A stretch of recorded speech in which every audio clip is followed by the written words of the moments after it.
Unfortunately, this was a casualty of yesterday's storm. I just wanted to do a quick video on some of the storm damage we had and what I do to deal with it. Every one of these storms, I end up spending a good hour cleaning up branches and sticks and leaves and stuff that fall around the yard, and then tossing them on the compost pile.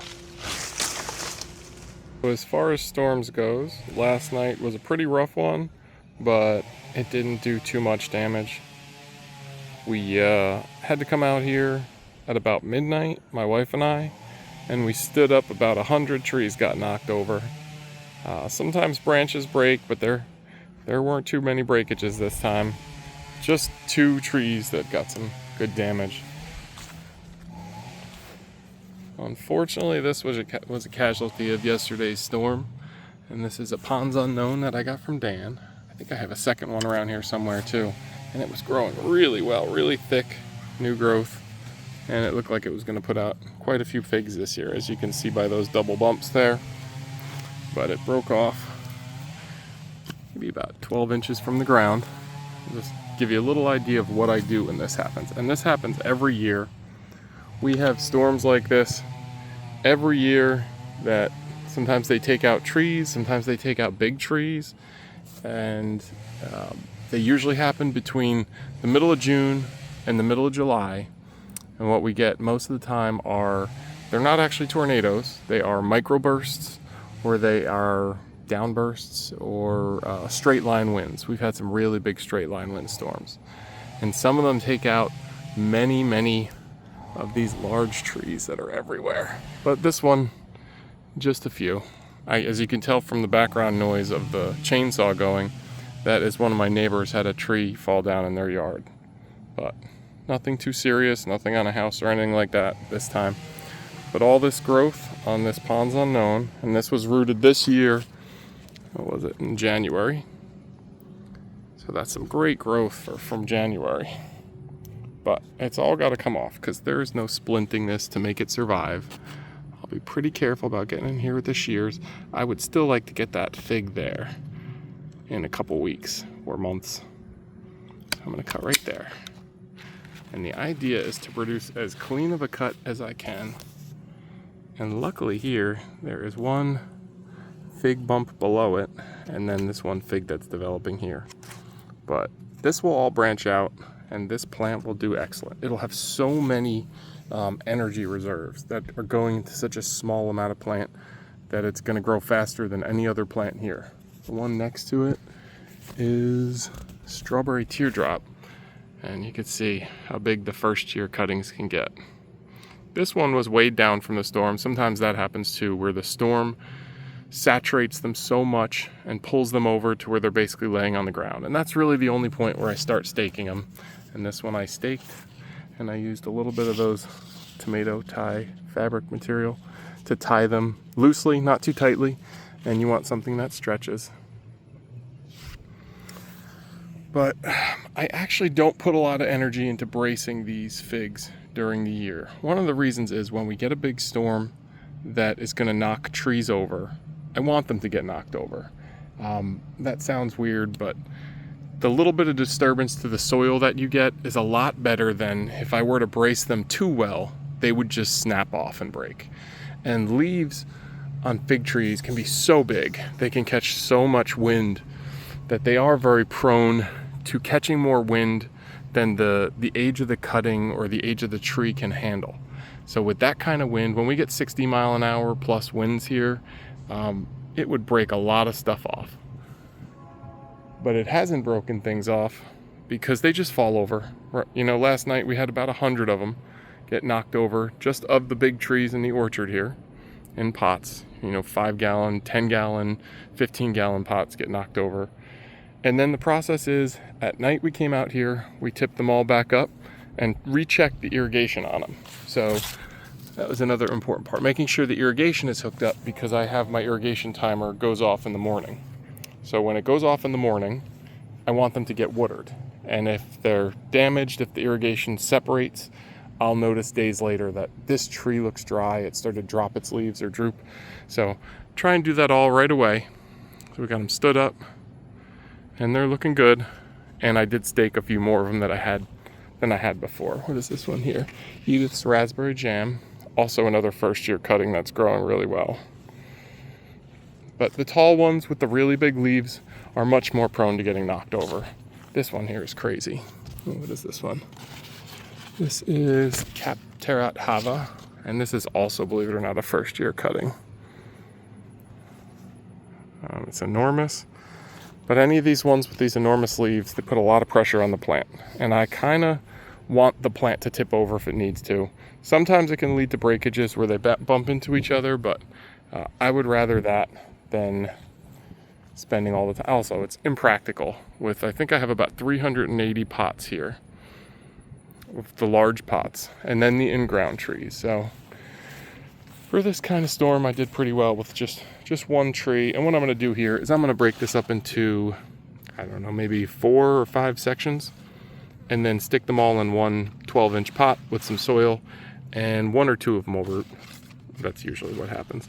Last year we had this with Angelito, and Angelito broke and then just grew at a crazy pace from then on out and put out a ton of branches. So that's what this one will do. That cut there will turn into 1, 2, 3, 4, maybe 5 branches coming out of it, and it'll grow really well. So it's not as sad as it seems when it happens. It just kind of changes the season for that plant. And you get really lucky when, in this case, I know I have another one of these. Sometimes if I get a cutting that's over 8 inches long, I'll divide it into 2 and root both cuttings. So that's what I did in this case. I got this one from Dan. And yep. So we'll take a look at one more in the orchard here that had an issue. So this is the other one. This one was reproduced last year from a cutting of my variegated Martinenca ramata. And this one turned out to not have many variegations to it. The wood still had an interesting variegation pattern. But unfortunately, in the wind, with the attachment points here, both of these actually broke off, and they were laying like this. I just kind of finished them off and ripped them off. But I would normally clip these off with clippers. And this happens sometimes. Unfortunately, this happened to this one. And a couple of weeks ago, it happened to the plant that is three plants down from it. Right here. And this was a Nuestra Senora del Carmen.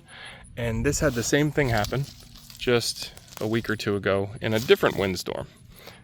But in both cases, I expect a full recovery, and I expect the plant to start growing back from here. At some point around here, it'll start to swell and it will start to put out new growth. Unfortunately, it sets them back enough this year that I wouldn't expect figs on either of these this year.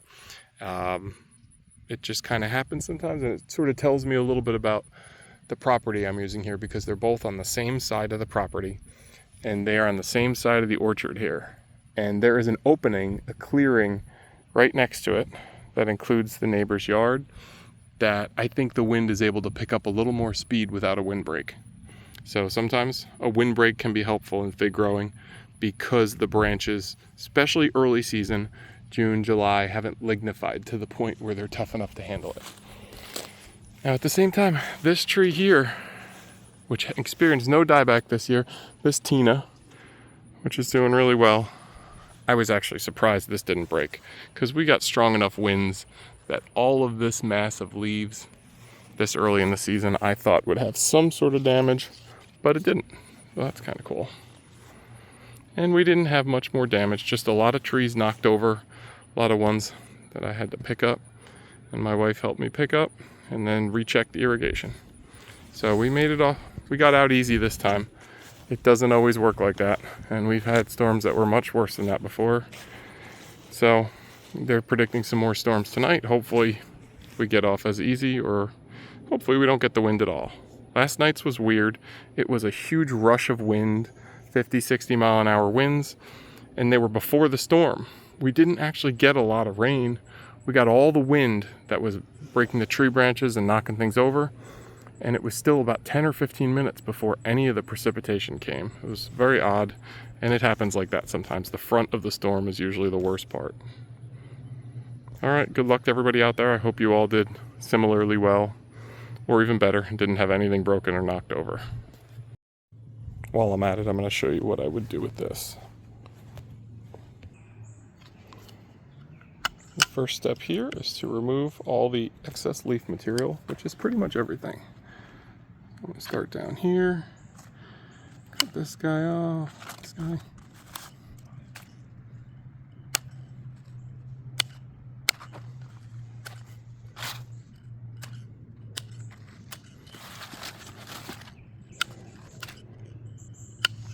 This top one here, I'll leave a leaf or two, cut it.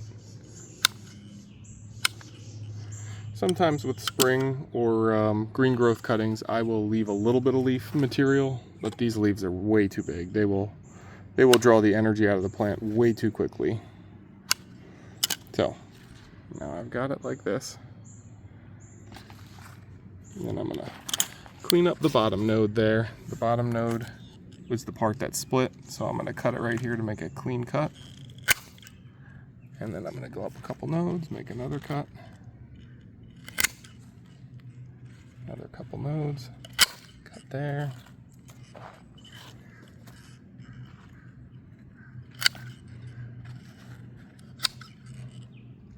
So what I got out of that was 1, 2, 3, 4, 5 decent green cuttings.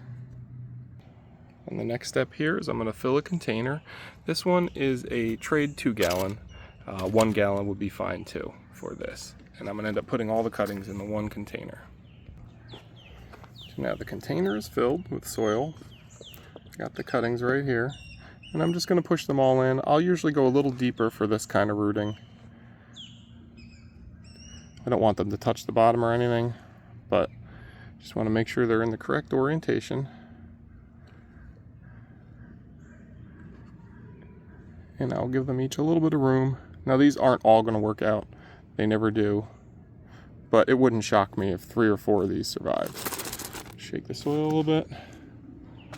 Lay that down. And this is what I refer to sometimes as the lazy method of rooting cuttings, where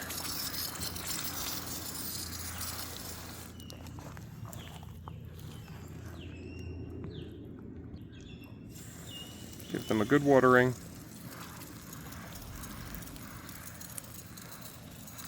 That Pro Mix that I was using was pretty dry, so I got to really saturate this. And then I'm just going to leave this out in the heat outside and leave it somewhere in the shade. And just water it with all my other propagations and things that I'm doing in a similar fashion. The ones that need to be watered a little more frequently. And usually what happens is the ones with the best chance are this one, the one closest to the base that has the most lignification. Ones with the least chance are the tip cuttings there, but I've had tip cuttings root too. So this time of year when it's 70 and 80 degrees out all night is one of the best times to do the lazy method of cutting rooting. So if you have any storm damage, give it a try with a branch that broke off, and then you won't be as sad because you'll end up with multiple plants. Last year, my Angelito had a low success rate on this, and I think I still got 2 out of 5 to root. So 1 or 2 out of 5 is a low success rate. 0 would be surprising, and 4 or 5 would be surprising too. But usually 50%, a little less than 50% is what I get from the lazy cutting method. So I just wanted to throw that in as a bonus, so in case anybody has any storm damage, they're not as sad about it.